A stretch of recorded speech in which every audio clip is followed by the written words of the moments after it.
Lagi ko pong binabanggit na wala pong aksidente sa inyo na nandito po sa loob ng bahay-sambahan o nasa loob ng iglesia ng IRA Ministries Area E. Kaya po,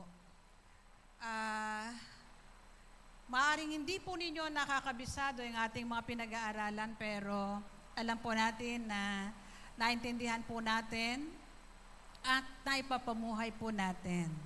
Hindi lamang po natin siya naririnig every Sunday. Meron po tayong breakout session to discuss kung ano yung ating narinig na message. Meron pa po tayong midweek worship service na ganun din po ang ating series o ang ating pinag-aaralan. Sa mga kabataan, ganun din po ang kanilang series, Life Together. Kaya sa gabing ito mga kapatid, ay nasa huling topic na po tayo sa Life Together, pero yung Life Together ay magpapatuloy po mga kapatid magpapatuloy po tayong sama-sama ang ating buhay, mananampalataya o buhay Kristiyano bilang anak ng Diyos. Hindi ko alam kung nakuha po ninyo, natatandaan po ninyo yung ating series sa midweek worship service. Naalala po ninyo yung sermon ni Pastor Peter, the testing of patience. Ayan. Sana po ay nag-grow na tayo sa atin pong patience o pagiging patient. Kasi yan po ay dapat sa mga anak ng Diyos o isa sa bunga din po yan ng banal na spirito. Sana po nasa ating lahat yan. Sumunod kay Pastor Ernest. May kodigo dyan. Sige na, basahin nyo na. Ano daw po? The wariness. So yung mga nando sa tech. Hindi, Tagalog yung kay Pastor eh. Hindi mapapagod sa paggawa ng mabuti. Opo mga kapatid, wag po kayong mapagod. Pero sobra pong init dito. Mainit pala rito. Okay po. At ngayong gabi po ay, nung nakaraan po yung kay Pastor Peter ulit po yon, a commitment to grow. Kaya po tayo may mga breakout session. Kaya po kayo may mga leaders. Kaya po merong mga nagde-discuss sa inyo ng ating mga pag-aaral. Kasi yun yung commitment ng mga leaders natin na lahat kayo, lahat tayo ay sama-samang lumago. Kaya po mga kapatid, dapat walang may iwanan. Lahat po tayo, sama-sama po tayong lalawak ang pagkakilala sa Diyos, lalalim sa pananampalataya at sa paglilingkod sa atin pong Panginoon. Ang atin pong last topic ngayong gabi ay, pakibukas ang, ayun, hindi yan eh. Joke lang. Pakibasa nga po ninyo, Christ. Kaya po tayo nagkakasama-sama. Kaya po tayo nagkakatagalan. Kaya po may life together. Meron pong isang susi, meron pong isang pinagmulan, at merong isang dahilan. Sino po yon? Si Kristo. Kaya dapat makilala po natin si Jesus. Okay, kaya po nagkakaintindihan po ang bawat isa sa atin.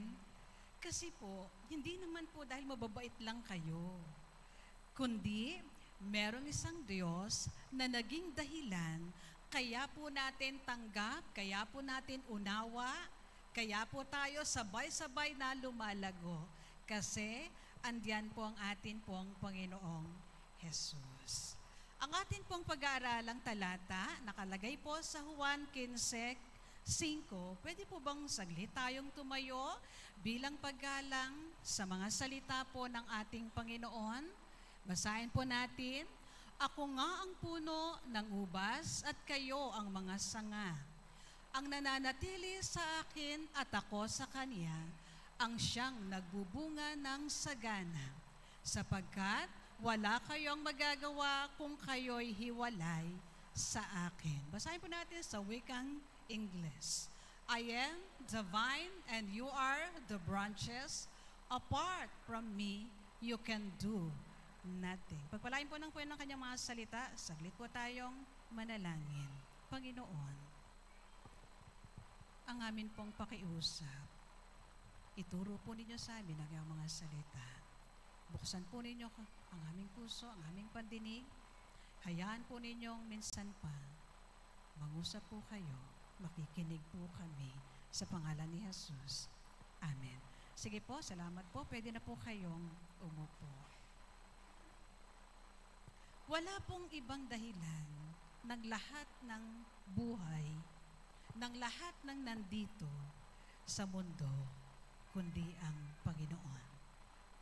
Ang sabi po ng ating pag-aaralang mga talata, may mga kasunod po yan, hindi ko na nilagay lahat. Diyan po sa mga talata na atin pong binasa, maintindihan po natin ang sabi po ng Panginoon. Pansinin po ninyo, I am the vine. Ako ang puno. Sabi sa Tagalog, may prutas. Ako ang puno ng ubas. Dito po makikita po natin yung timeless. Ibig sabihin, yung katotohanan ng Diyos na hindi po natatapos, walang katapusan. At iyon yung relasyon ng tao sa Diyos. At ito po yung dahilan kung bakit, sabi ko nga na kapag patuloy tayo, lumalago tayo, na pagtitiisan natin ang isa't isa, ang atin pong sama-samang buhay, sapagkat ang Panginoong Yesus po ang ating puno. At bilang puno, ang sabi niya ay, ang nananatili sa akin at ako sa Kanya ang siyang nagbubunga ng marami o ng sagana, sapagkat wala kayong magagawa kung kayo'y hiwalay sa akin. Tingnan po natin ang katotohanan mula sa mga salita po na yan ng Panginoon. 5 bagay po ang mabilis ko lamang pong babanggitin sa inyo. Sa oras po na ito, payagan po ninyo ako. Ang una po, ang sabi dyan, I am the true vine. Kinuha ko po siya sa ibang salin ng English. Kasi kanina po, ayun. I am the vine, you are the branches. Ito pong salin na ito ayun. NIV yata po ito. I am the true vine, and my Father is the gardener. Pansinin po ninyo, ang Panginoong Yesus po ang nagsasalita. Sabi niya, ako ang tunay na puno. Ang aking tatay o ang aking ama ang tagapag-alaga. Gardener, di ba? Tagapag-alaga. Okay. So makikita po natin dyan na si Jesus po ay nagsasalita na siya ang tunay na puno. Si Jesus ang tunay na puno. Pansinin po ninyo, ako ang tunay na puno doon sa isang salin. At ang sabi dyan, ang kanyang ama o ang Father is the gardener. Pansinin po natin, inire-represent po dito mismo si Jesus, ang kanyang sarili. Idinideclare po niya mismo sa kanyang sarili that He is the true vine. Kung papansinin po natin, nasa Panginoong Jesus o nasa Panginoon ang fullness of God's intention for His people. Kung siya ang tunay na puno, ang Diyos ang taga-alaga, si Jesus po ang source of life. Siya yung pinagmumulan ng buhay. Paano ba yun magpapatuloy? Kailangan ng nourishment. Di po ba sa atin? Kailangan nating kumain. Ang halaman, kailangan po nila ng nourishment o pag-aalaga. And, of course, ang fruitfulness, ang bunga po nito, ay mangyayari kung connected sa puno. Makikita po natin dito na bilang isang anak ng Diyos, our relationship doon sa vine ay napakahalaga. Si Jesus po yun.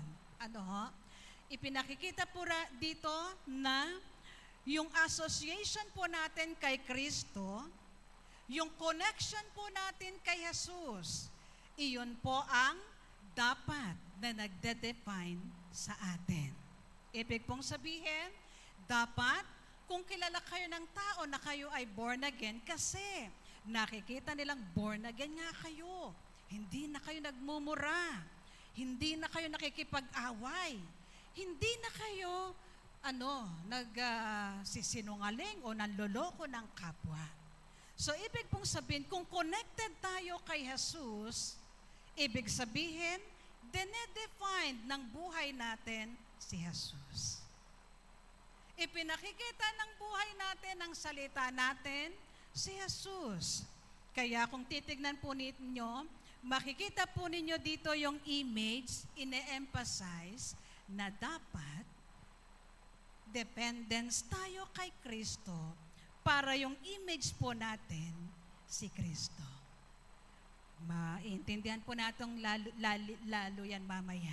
Pansinin po ninyo, kapag ang isang sanga po ba, pansinin po ninyo, mabali ang isang sanga niyan. Kapag po ba yan nabali, mananatili pa po ba yung buhay nung nabaling sanga? Obviously not. Di po ba? Hindi na po yan mabubuhay. Iyan po ay matutuyo. Di po ba? Merong mahilig sa inyo maghalaman. Ako po mahilig ako maghalaman. Kaso yung halaman walang hilig sa akin. Mas madali po akong pumatay kaysa bumuhay.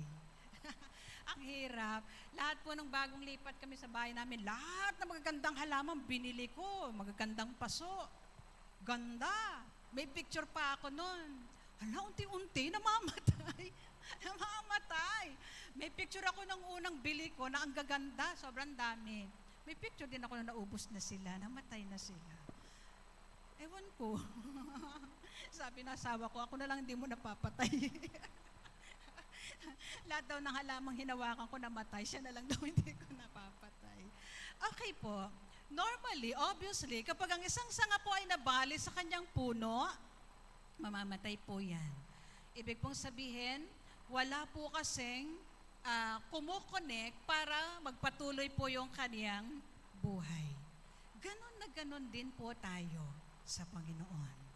Na kapag tayo po ay disconnected kay Jesus, mamamatay po tayo.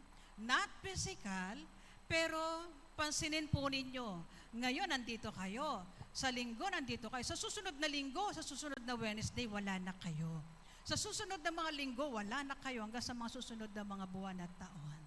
Ibig pong sabihin, disconnected na kayo sa Panginoon. Kung disconnected po kayo sa Panginoon, wala na pong saysay ang mga gawain sa inyo ng Diyos. Hindi na po ninyo i-enjoy ang umawit, hindi na ninyo i-enjoy ang manalangin, lahat wala na, ayaw na ninyo sa loob ng church. Kaya kung titignan po ninyo dito, ang Panginoong Yesus po ay mahalaga sa atin bilang isang puno. Siya po ang ating puno. Kaya kapag tayo po ay na-disconnect sa puno, maaaring unti-unti o gradually o bigla, tayo po ay mamamatay. Kailangan po natin ang Panginoong Jesus. Kailangan po natin ang Diyos. Yes, kaya po niyong magtrabaho, magaganda ang business ng ilan sa inyo, mayayaman kayo, maaring pensyonado kayo, pensyonada kayo, maaring dumarating na lang sa inyo yung mga panggastos po ninyo, yes, pero pansinin po ninyo kapag wala si Kristo, pag wala ang Diyos sa inyong buhay, wala kayo sa Diyos, may saya ba? May tunay na joy ba? May excitement ba sa mga ganitong mga pagsamba? Mga kapatid, ang ating pong Panginoon, siya ang ating puno, kailangan po natin. Ang sabi, ako ang tunay na puno ng ubas, ang aking ama ang tagapag-alaga. Pangalawa, the gardener lifts up. Tinatagalog ko po, minsan barok, ang Diyos nagtanim. Ang Diyos, o ang siyang nagtanim na wala yung quit, ang nagtataas. Quit po yun, ha? Ang Diyos, o yung nagtanim, ang nagtataas. Pansinin po ninyo yung talata. Ay, mali. Hindi ko nalagay. Sorry na. Ang sabi po doon, hindi ko yata nalagay. Inaalis niya ang bawat sangang hindi nagbubunga at kanya namang pinuputulan at nililinis ang bawat sangang nagbubunga upang magbunga pa ng lalong sagana. Pansinin po ninyo, inaalis daw po ng Diyos, verse 15 to yun po. Chapter 15, verse 2 po yun, hindi ko nalaigay. Inaalis niya, si Jesus ang tinutukoy, ang bawat sangang hindi nagbubunga at kanya namang pinuputulan at nililinis ang bawat sangang nagbubunga upang magbunga ng lalo pang sagana. Pansinin po natin yung role ng Diyos as the Father, as the gardener. Makikita po natin yung napakagandang illustration po nito, kung paano siyang nag-aalaga, kung paano siyang involved doon sa sanga. At ang sabi diyan, pinuputulan, nililinis ang bawat sangang nagbubunga. Kayo po ba, kayong mga naghahalaman, pag may tuyong dahon na, anong ginagawa po ninyo? Yay, tuyo na. Di ba inaalis natin siya? Kasi pag inalis natin siya, ano nangyayari? Napansin po ninyo? Namamatay po ba? Lalo siyang gumaganda, di po ba? Lalong gumaganda yung halaman. Kaya kung titignan po ninyo na dito nga, sabi diyan, ang Diyos daw po ang nag-aalilinis. Totoo naman po. Sa ating pong buhay bilang anak ng Diyos, tayong connected sa Diyos, kung meron pong dapat alisin na natuyo na, kung merong mga sanga o tayo yung mga sanga na natuyo na at hindi na, kumbaga, hindi na gumagalaw, hindi na namumunga, puputulin po yon ng Diyos. Kaya po, makikita po ninyo na iyon yung trabaho ng Diyos sa buhay natin. Hindi po tayo basta umaattend sa church. Dito po sa loob ng church, where we belong, we were here, live together, tinuturuan tayo ng Diyos, sinasaway tayo ng Diyos. Kaya kung minsan, sa amin po na mga preachers po ninyo, yung mga tumatayo sa harapan nyo, nagtuturo sa inyo sa mga life group po ninyo, maaaring minsan, naiinis kayo, grabe naman to, kala mo naman kung sino. Minsan mga kapatid, yung salita ng Diyos masakit. Pero, yan po ang pumuputol ng pangit nating ugali. Yung sanga, yung anak ng Diyos, yung bawat isa sa atin na merong hindi tamang buhay, ang trabaho ng Diyos, aalisin niya yon. Puputulin niya yon. Sa atin, ang trabaho ng mga salita ng Diyos, habang aming itinuturo ito sa inyo, nawawala, kumbaga, nababago tayo. Hindi po kayo literal na pinuputol, pero kung meron sa atin na naintindihan natin ang salita ng Diyos, mismong habang ang Diyos ay nagsasalita sa pamamagitan ng mga preachers, naintindihan, ay ganun pala, dapat pala hindi ako ganun. Hindi kayo aalis sa church kasi sinabing ganun yung ugali nyo, dapat hindi kayo ganun. Hindi. Nagpapatuloy tayo sa church kasi doon unti-unti binabago tayo ng Diyos. Kung titignan po natin, ito po yung ibig sabihin na habang tayo po ay kinokorek ng Diyos, binabago ng Diyos, nire-restore tayo ng Diyos. Kung tayo po ay binago ng Diyos, merong inalis sa atin ang Diyos. Ibig sabihin, kung tayo ngayon ay ito, masamang ugali natin, sakim tayo, madamo tayo, palaaway tayo, palamura tayo, hindi tayo papatay ng Diyos, papatay ng Diyos yung ugaling yon sa atin. At ibabalik tayo ng Diyos o ilalagay tayong patuloy ng Diyos sa isa't isa na bago na. Minsan, kailangan po nating putulin when we fall to sin. Minsan nagkakasala tayo. Sino sa inyo hindi nagkakasala? Taas ang kamay. O diba? Lahat po tayo ay nagkakamali. O minsan, dumaranas po tayo ng discouragement. Minsan, ayokong makita ngayon sa ate baby. Tindi ng salita. Kala mo kung sino. Minsan, yung isa't isa na de-discourage tayo. Eh, si Jack, sungit niya. Minsan may lumapit sa akin. Wala dito. Kukwento ko, huwag kayo maingay. Sabi sa akin, Jack, natatakot po ako sa inyo. Tawa ko ng tawa. Sabi niya, pagka magsa-sermon po kayo, cellphone ko, lalagay ko na yan sa lap ko. Hindi ko na po yan nahawakan. Tapos nakapokus na lang po ako sa inyo, nakagano na. Sabi niya, hindi po talaga, tatakot po ako sa inyo. Minsan mga kapatid, hindi ko alam huwag po kayo matakot sa amin, hindi kayo minangangain ng tao. Pero ang gusto po naming maintindihan ninyo kasi, ano po tayo sa Diyos tayo naglilingkod. Hindi po tayo nandito para mag-cellphone. Kaya hindi po ako masungit. Gusto ko lang maintindihan talaga natin, bakit tayo nasa church? Bakit pag nasa church, ayaw ni Jack may cellphone? Kasi po, sinasamba natin ng Diyos. Hindi natin siya masasamba ng totoo kapag nag-Facebook kayo, narinig nyo may text, may titignan nyo, hindi nyo siya masasamba. Kaya gusto ko minsan kalimutan natin ang lahat. I-focus natin yung ating isipan, yung ating pandinig sa Diyos. Kasi alam po ninyo, nagsasalita ang Diyos. Hindi po tayo pwedeng papasok sa simbahan tapos uwi, walang nangyari. Huwag ganon. Dapat may nangyayari sa atin pag pumasok tayo sa bahay-sambahan, paglabas natin, iba tayo. Kasi kung pagpasok natin, paglabas natin, ganon pa rin tayo, mga kapatid, nagsayang lang kayo ng oras. Kasi ang Diyos nagtatrabaho sa atin. Hindi po siya tumitigil sa atin. Katulad niya, kung meron siyang nakitang mali sa buhay natin, aalisin niya yun.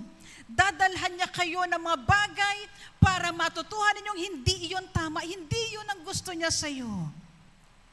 Minsan mga kapatid, di ba, nasasadlak tayo sa kasalanan, sa maruming gawain ng mundo. Kung patataasin ko ba ang kamay niyo, sino sa inyo naninigarilyo dito, nagsusugal dito, umiinom dito, kaya niyo itaas ang kamay niyo? Hindi po namin kayo kinukondem. Pero, ang gusto ng Diyos, kung kayo ay nandoon, ano po yan trabaho ng mundo yan. At lahat ng gumagawa ng mga ganyang bagay, pang mundo lang. Yung mga taga-mundo, taga-sanlibutan, sa impyerno po iyon. Mamamatay po tayong lahat. Pero tayong ibinigay natin ang buhay natin kay Kristo, pag namatay tayo dito sa lupa, papasok tayo sa langit. Pero kung tayo po nananatili sa kasalanan, andyan tayo, nagsusugal tayo, nakikipag-inuman tayo, nakikipagbangayan tayo, nakikipagmurahan tayo, mga kapatid. Hindi po tayo dyan. Hindi po kayo dyan tinawag ng Diyos. Inialis na tayo dyan ng Diyos. Kaya po, ang sabi dyan, yung mga sanga na hindi nagbubunga, inaalis ng Diyos, nililinis ng Diyos. Minsan, di ba, andun kayo sa bisyo nyo, hanggang sa nagkasakit. Nung magkasakit, naalala ang Diyos, bumalik. Ganun po. Minsan yung mga karanasan po natin sa buhay, ginagamit po ng Diyos yan para makita nating mali yan. At hanggat tinuturuan tayo ng Diyos, unti-unti, binabago tayo, pinuputol ng Diyos sa masagwa at mapangit nating buhay. Kasi isang araw, ibabalik kayo ng Diyos na mas mabunga. Minsan, nahuhulog tayo sa kasalanan, naharap tayo sa mga kabiguan, di ba? Minsan tatanungin niyo, Panginoon, bakit nag-review naman ako? Ba't ako bumagsak? Pinagsikapan ko naman yung business na ito. Bakit nalugi? Minsan, umiiwas tayo sa mga gawa ng mundo, pero minsan nakikita natin sarili natin, andun tayo sa mga kaibigan natin. Nakikipagsaya tayo. Alam po ninyo ang Diyos Ama na nasa langit. Hindi niya tayo iwanan. Minsan, akala natin mag-isa na tayo. Akala natin, doon sa nasadlakan nating hirap, kasalanan, masamang gawa, pinabayaan na tayo ng Diyos. Hindi po. Minsan, inaalis lang tayo ng Diyos para turuan niya tayo. At kapag tayo po, hindi po niya tayo sinusukuan. Hindi po niya tayo iniiwan. Dahil nga gustong-gusto niyo ang gawain ng mundo, nakakalimutan niyo, hindi niyo napapansin ang Diyos nakaakbay sa inyo. Kasi kayo, nakaakbay kayo sa mundo. Hindi niyo nararamdaman yung akbay ng Diyos. Kaya po, sa ating spiritual journey, sa ating buhay Kristiyano, sa atin pong paglilingkod sa Diyos, minsan, mapapansin po natin, palpak man yung nagawa natin. Mali man ang naging buhay natin, itataas po tayong muli ng Diyos. Manatili lamang po tayo na nagpapabago sa Diyos. Nililinis niya ang bawat sangang hindi nagbubunga. Kaya mga kapatid, alam po ninyo, sabi ko nga, hindi po kayo tinawag ng Diyos para umupo lang dyan, tas lumabas, umupo pagbalik, umalis ulit. Hindi po. Kailangan po nating lumago. Kailangan nating makilala si Kristo ng totoo, ng pinakamalalim. Dahil kung hindi, lilinisin po kayo ng Diyos. Puputulin po kayo ng Diyos. Mas mahirap ito, mga kapatid. Mas mahirap yung daraan pa kayo sa maraming pagsubok. Mas mahirap yung madadaan pa kayo sa mga tukso ng mundo. Masasaktan pa kayo, magdurusa pa kayo. At the end of the day, ibabalik lang din naman kayo ng Diyos sa piling niya. Sa tigas ng ulo ninyo, puputulin pa kayo ng Diyos, lilinisin pa kayo. Kaya po, sabi niya, ang bawat sangang nagbubunga, pinuputol niya upang magbunga ng lalong sagana. Pero, pag nagbalik naman kayo, mas maraming bunga. Mga kapatid, kaya po kung tinawag talaga kayo ng Diyos, kung kayo po talaga ay mga anak ng Diyos, kung talagang tayo po ay anak ng Diyos, magkasala man tayo, dahil tayo nagkasala, pinutol tayo ng Diyos, tinuturuan tayo ng Diyos, ibabalik po tayo ng Diyos, mas effective tayo. Kung noon, nagpe-preside lang kayo, ngayon, baka pagbalik nyo, nag-speak na kayo ng Medoy. Alam po ninyo, nananalangin po ako, nagre-ready po ako. Isang araw siguro, magtuturo po ako ng hermeneutics. Ang hermeneutics po ay how to interpret the Bible. At homiletics, ang homiletics po, paanong gumawa ng sermon. Kasi gusto po naming maintindihan ninyo na hindi lamang po kaming mga pastor, diakonisa, ang pwedeng mag-share, magturo ng salita ng Diyos. Ang sabi sa Epeso, kahit kayo sa loob ng iglesia. Pero huwag kayong matakot, magtuturo kami sa inyo. Mga kapatid, minsan, kapag pinutol tayo ng Diyos, kasi tigas-ulo nyo tigas-ulo nyo Pag tayo po ay tinuruan ng Diyos at ibinalik ng Diyos, mas effective kayo.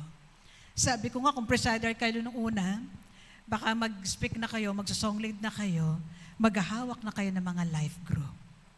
Mga kapatid, hindi po tapos kasi ang Diyos sa atin. Ayun. Siya lang ang pwedeng pumutol, hindi kami. Tinuturo lamang po namin ang salita ng Diyos. At habang tayo ay nakikinig ng salita ng Diyos, ang Diyos po ang nagsasalita, nakikinig tayo ng salita ng Diyos, doon nakikita po natin kung ano ang buhay na dapat mayroon tayo. Ang gardener, ang Panginoon, siya po ang may kapangyarihan at may kakayanan na putulin kung merong dapat ialis sa atin. Inaalis niya para lalo pang magbunga. The ultimate goal of pruning is increased fruitfulness. Yun lang po. Hindi po para mapahamak kayo, kundi lalo pa po kayong magamit ng Diyos sa Kanyang kaharian. Kasi ang gusto ng Panginoon, manatili tayo sa Kanya. Ang sabi po ng verse, ay, cute, kala ko kayang basahin. Ang sabi po ng talata, manatili kayo sa akin at mananatili din ako sa inyo. Hindi magbubunga ang sangang hindi nananatili sa puno. Gayon din naman, hindi kayo magbubunga kung hindi kayo mananatili sa akin. Pansinin po ninyo ang sabi ng Panginoon, manatili kayo sa akin. Mga kapatid, huwag kayong tumingin sa aming manggagawa ninyo. Napansin naman po ninyo, di ba, come and go kami. Kasi po, hindi sa ayaw na namin sa inyo o hindi sa ayaw nyo na sa amin. Kasi kung ginamit kami ng Panginoon sa inyo, baka gusto ng Diyos, gamitin naman kami sa ibang mga kapatid. Kaya po, umaalis kami. Meron namang papalit sa amin. Kaya, huwag po kayong sa amin titingin. Kung meron po sa inyo, umalis na kasi wala na si Pastor June, si Jack Fe, andito naman kami. No? Ibig pong sabihin, kailangan po nating sa Diyos, sa Panginoong Yesus connected, hindi po sa inyong mga manggagawa. Kasi kami po ay maaaring andito ngayon, bukas, wala. Sa susunod na mga panahon, iba po ang tatayo sa inyong harapan. Ang ibig pong sabihin ng abide in me, sa Greek word, meno. Sa English, ibig sabihin, staying, remaining, dwelling, or continuing. Pansinin po ninyo sa salitang Griego, ito po ay meno, ibig pong sabihin ay manatili, mag-stay, remain, dwell, continuing. Ipinakikita po rito, it speaks of a constant, unwavering connection to Jesus. Walang kapagurang connection sa atin pong Panginoong Jesus. Kaya kung titignan po ninyo, makikita po natin dito na habang tayo po ay connected sa Panginoon, habang tayo ay nakastay, when we say stay, hindi po tayo matitinag kahit maraming problema. Hindi po tayo matitinag kahit parang lahat ng tao sa mundo galit sa'yo. Minsan ang asawa po ninyo, inaaway ko, saan ka na nang punta? Sisimba ka na naman. Hindi tayo aalis kay Kristo kahit ang asawa natin lagi tayong inaaway. Hindi tayo aalis sa Panginoon kahit lagi tayong walang pera. Stay po tayo sa Panginoon sapagkat iyon ang kailangan po natin. Ang Diyos ang ating puno, tayo ang sanga. Kapag umalis tayo, mamamatay po tayo. Hindi po natin madidiscover o mararanasan yung tunay na pagkatawag sa atin ng Diyos. Kapag tayo po ay aalis, kapag tayo po ay hindi mananatili sa atin pong Panginoon. Paano tayo makakapanatili sa atin pong Panginoon? Sa pamamagitan ng panalangin, prayer, and communion with God. Sino po sa inyong may regular prayer time? Hindi po kasali yung pagkakain. Dapat meron po tayong, ang tawag doon, oras nyo talaga sa Diyos. Kung meron kayong oras sa trabaho, kung nagtuturo kayo ng bata, nag-opisina kayo, may business kayo, nandun kayo, maghapon, dapat may oras din tayo kay Jesus. May oras din tayong nananalangin sa Panginoon. Hindi po humihingi lang. Hindi tayo ng pengi noon, kundi meron tayong directly pakikipag-usap sa Diyos. Yung sinasabi mo, Panginoon, nakakainis yung kaopisina ko. Yung co-teacher ko, Panginoon, parang ang kala mo kung sino. Yung mga estudyante ko, Panginoon, ang titigas ng ulo. Panginoon, di ko kaya. Minsan, sinasarili po ninyo yung bigat. Sinasarili po ninyo yung mga sakit ng inyong mga mahal sa buhay. Sinasarili po ninyo yung mga problema ninyo. Andiyan ang Panginoon. Makipag-usap lang po kayo sa Diyos. Tawagan lang po ninyo ang Diyos. Manatili lamang po tayo sa Panginoon. Makipag-usap tayo at pangalawa by meditating on and obeying His Word. Kapag wala naman tayong oras sa pagbabasa ng Biblia, hindi naman natin alam kung anong sasabihin ng Diyos doon sa sinabi natin, sa hiningi natin, sa panalangin. Huwag po ninyong hanapin yung sagot sa Facebook, sa mga reels. Wala po doon. Kung kayo po ay nagsabi ng request po ninyo sa Diyos, dapat sa Diyos din po ninyo hahanapin ang sagot. Pagka reels ang babasahin nyo, mga kapatid, mas stress lang kayo. Naubos ang oras nyo, hindi nyo narinig yung gustong sabihin ng Diyos. And in fellowship with other believers, dapat nandito kayo sa ganitong pagtitipon. Dapat nasa mga life group kayo, nasa mga breakout session kayo, nasa prayer meeting kayo every Friday. 6 o'clock, ang sarap pong mag-pray ng maaga. Pagkatapos may pandesal. Totoo yun, mga kapatid. Ang sarap unahin ng Diyos kaysa unahin yung mga stress ng trabaho, ng pamilya, ng kung ano-ano. Mahalaga po ang fellowship. And of course, submission to the Holy Spirit guidance. Lagi niyong ipasubmit sa Diyos, sa Panginoong Holy Spirit, ang inyong buhay, ang inyong sarili. Mga kapatid, mapapagod kayo kapag malayo kayo sa Diyos. You need to stay. Kailangan po nating magstay sa atin pong Panginoon. Kasi kapag lalayo po tayo, ang Diyos mismo ang puputol sa atin. Sapagkat, last na po yan, worthless without Christ. Walang halaga kung wala si Kristo. You are, I am, nothing without Christ. Sige nga, sabihin nyo sa akin, malalakas ang business ninyo, hindi nyo na kailangan ng Diyos. Sige nga po, hindi nyo na kailangan. Habang yumayaman kayo o habang payayamanin kayo ng Diyos, you need to stay. Kasi walang saysay ang buhay kahit mayaman. Alam po ninyo, kahit yumaman kayo, kapag nalayo naman kayo sa Diyos, tingnan po ninyo ang yaman po ninyo. Magkakagulo lang po kayo. Ang asawa mo, mambababae, ikaw, magsusugal, kung ano-ano. Kasi mayaman ka na, wala ka ng oras sa Diyos. Hindi ko alam kung naintindihan ninyo yung hindi ang kayamanan, hindi ang katanyagan, kundi si Kristo ang kailangan natin. Pero at the back of your mind, ibig sabihin, may nagsasabi sa inyo, kailangan ko ng kayamanan. Yes, nasa Panginoon din yun. Kaso lang, hindi po natin maranasan kasi hindi natin alam ang salita ng Diyos.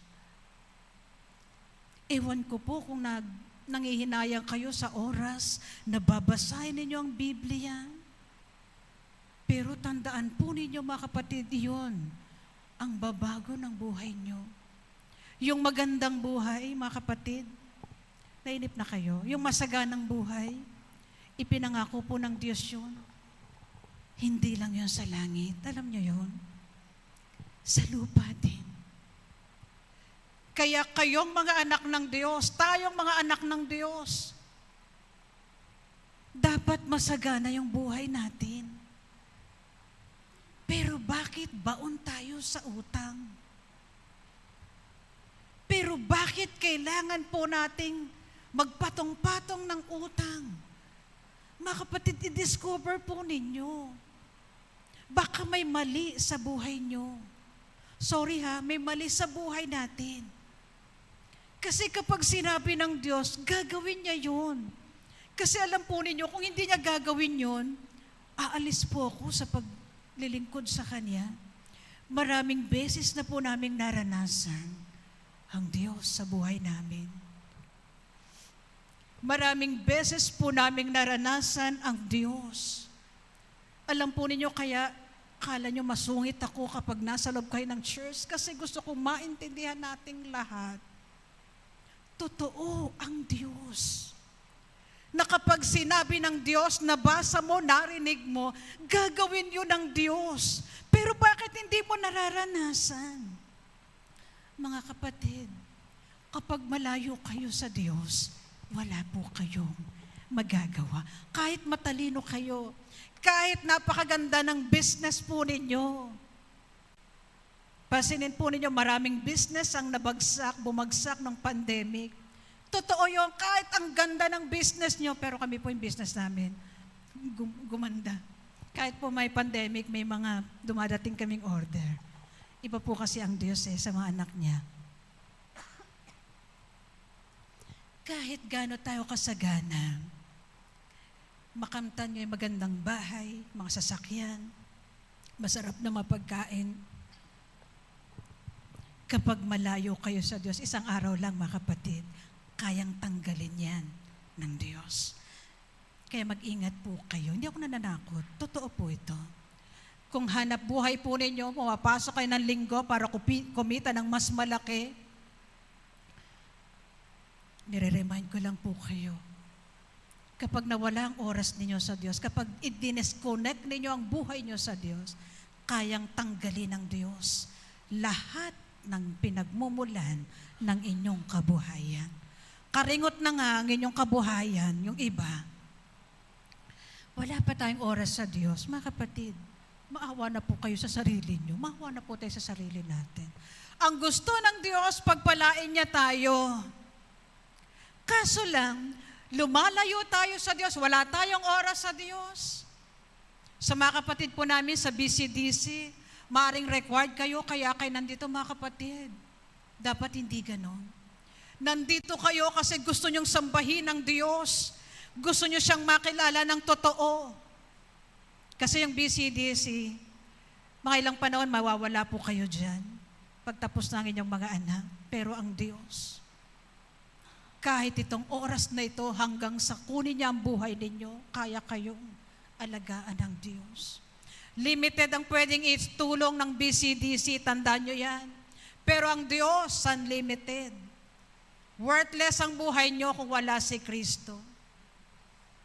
Kaya gusto naming maintindihan ninyo, kaya kung Sunday, pagkatapos ng sermon, ng worship natin, bababa kayo para pumunta kayo sa mga leaders nyo. Doon mga kapatid, lalo ninyong mararanasan ng Diyos. Lalo ninyong makikilala ang Diyos. Yung mga kapatid ninyong nagpipray para sa inyo, pwede naman hindi nila kayo pag-pray, mag-pray kayo ng sarili nyo, ayaw nyo sumama eh. Pero concerned sila sa inyo, mahal nila kayo.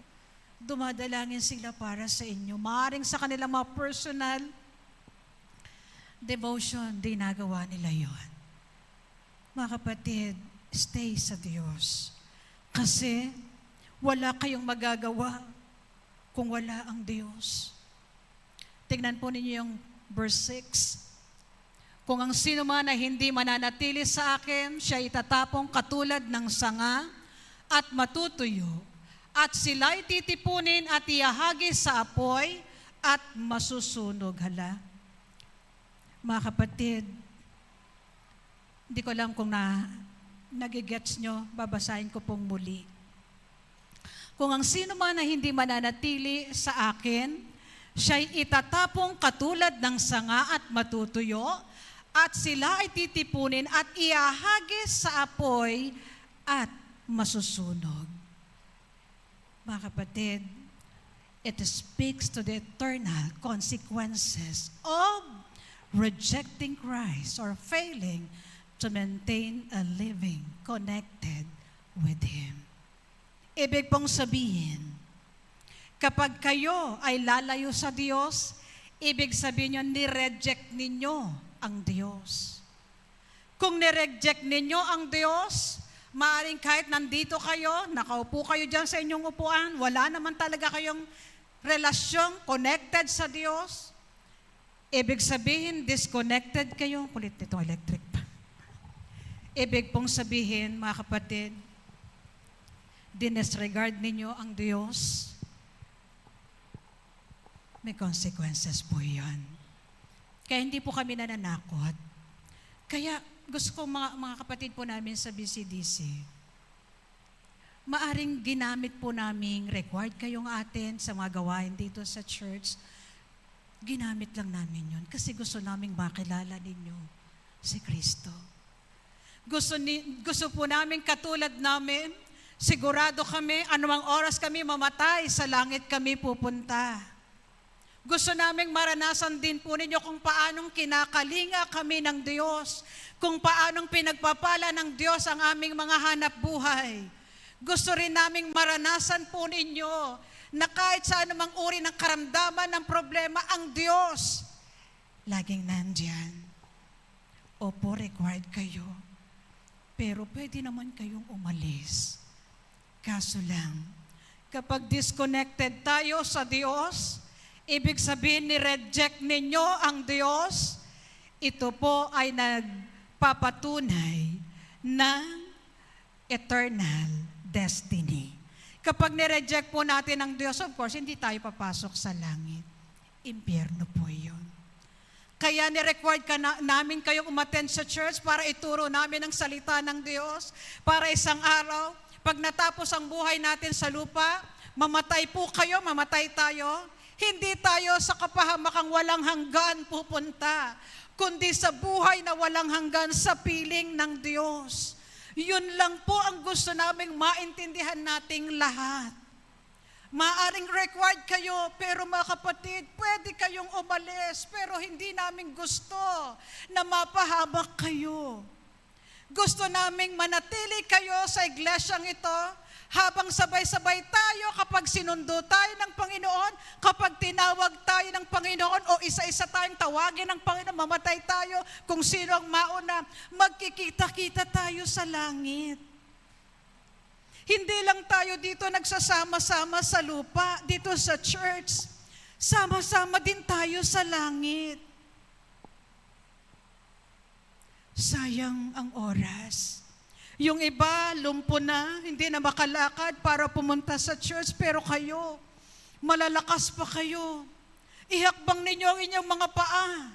Punta kayo sa bahay ng Panginoon, nandito ang Diyos. Oo, nandun din sa bahay nyo, pero higit na ang Diyos ay nagpapala sa mga sama-samang gawain.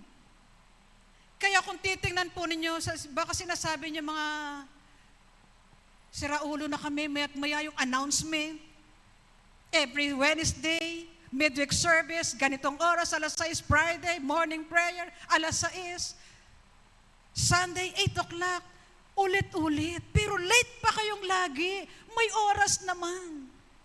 Sorry to tell you mga kapatid, habang makikilala natin ang Diyos, ibigay natin yung buhay natin, yung totoong pagsamba sa Diyos. Kung totoo yan, hindi tayo late. Kasi Diyos yan eh. Sa trabaho ninyo, ayaw niyong malate kasi bawas ang sweldo. Kung sa Diyos, bawas ang pagpapala, anong gusto niyo? Sweldo lang o pagpapala ng Diyos? Mga kapatid, minsan hindi natin naintindihan yung pagwawalang bahala natin sa Diyos. Ang laki ng halaga ng oras na ibinibigay po ninyo sa Diyos. At ang laki ng halaga ng oras na iniaalis nyo para sa Diyos. Minsan sa church, sa ating iglesia, magsisimula tayo ng konti, pag nag-aawitan na, dumadami na. Sa Katoliko, ganun po eh. Siguro akala po ninyo sa Katoliko kayo pumapasok. Hindi, joke lang po. Iba tayo. Anak po tayo ng Diyos. Mananampalataya po tayo. Kung totoong si Kristo ang ating Diyos, anumang oras ng gawain ng Panginoon, bago ang oras, nandito tayo. Kasi Diyos yung ating sasambahin. Kung nahihiya tayo sa boss natin, sa mga co-worker nating late tayo sa trabaho, mas mahiya tayo sa Diyos. Ako po, alam po ninyo, hindi ako mahiya sa inyo. Hindi nga ako matatakot sa inyo. Wala po akong natatakutan. Mas takot ako sa Diyos. Sabi ko nga, Opo, sa panahon siguro na, o sa paraan siguro ng pagtuturo ko, magagalit kayo eh. Marami pong magagalit sa akin. Pero hindi po ako takot sa galit nyo eh. Joke lang. Takot po ako sa galit ng Diyos kapag hindi ko na ipangaral ng totoo, ng puro ang salita ng Diyos. Yes, pag gagandahin namin yung salita ng Diyos, tatawa kayo, masisiyahan kayo. Minsan yung presider, na-bless po ba kayo? Mali po yun ha. Hindi po kayo ang dapat nabibless sa loob ng church, ang Diyos. Dapat na-bless natin ang Diyos. Kaya po, ako, bihira po ako magpatawa. Kasi baka tumawa kayo ng tumawa.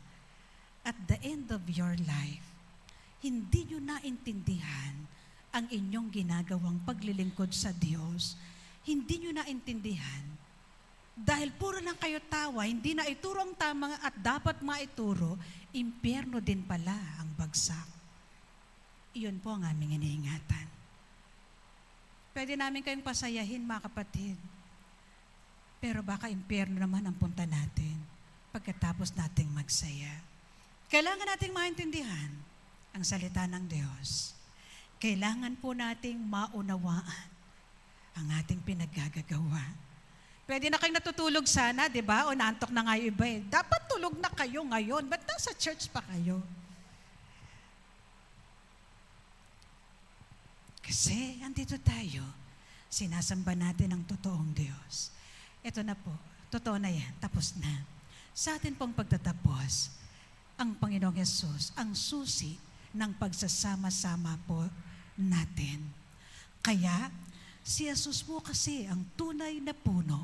Siya po ang ating puno, tayo po ang sanga. Si Jesus ang tunay na puno, si Jesus ang nagtatanim at nagpapabunga. Kaya noon, simba lang kayo ng simba, ngayon nagpe-preside na kayo, kumakanta na kayo, tumutugtog na kayo. Kasi, pinabunga na kayo ng Panginoong Yesus. Siya rin ang tagapaglinis. Kapag may palpak, may mali sa buhay natin, lilinisin po niya yon.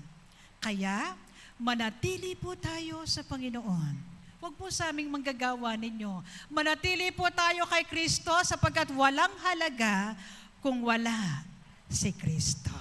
Magandang gabi po sa inyong lahat.